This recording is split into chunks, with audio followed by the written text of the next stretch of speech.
You've mentioned Fidel and the unfortunate and untimely death. The country stood with you, mourned with you. Very difficult, as no one ever expects to lose, no parent to lose their child, to have to bury their child. Mama Ida, talk to us first. Take us through about how the events of that day unfolded. That call that you received, what were you doing? Who called? What did they say? Walk us through in as far as how the events unfolded. It happened in the morning. As usual, I'd woken up at 4 a.m., done my devotion, and that particular day, I decided to pray for my children. I devoted the day to pray for my children. So I started praying for my children, and I started praying for Fidel. It is Fidel that I concentrated around 4:30. I was praying for Fidel. Then something clicked in my mind. I said, I'm doing it wrong way, because I should start with him. So I prayed for him. Then I went back again and I prayed for Fidel for a long time, and I prayed for the rest. Then after that, I started reading the newspaper, catching up with the news and so forth. Then as morning came, Rosemary called me. Rosemary, our daughter. Rosemary apparently was at home in Bondo.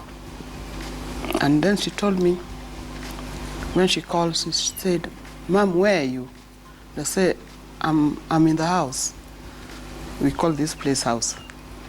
Then she asked, I said, I'm home. I said, I'm in the house. Then he said, are you with Dad?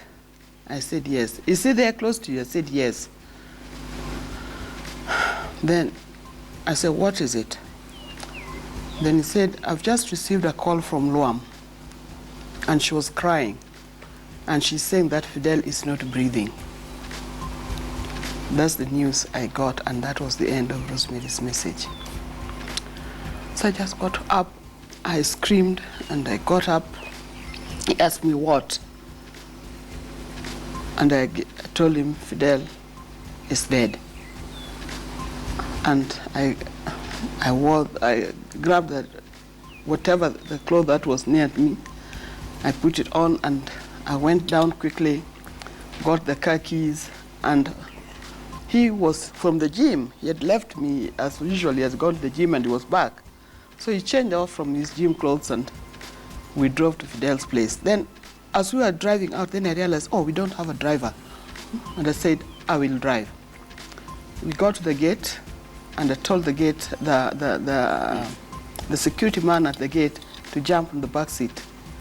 He said, do I need to change? Do I need to take my... I said, jump on the back seat and we are going. So he drove to Fidel's house. And when we got to Fidel's house, the ambulance was there, the engine was on, but there was nobody in the engine, in the ambulance.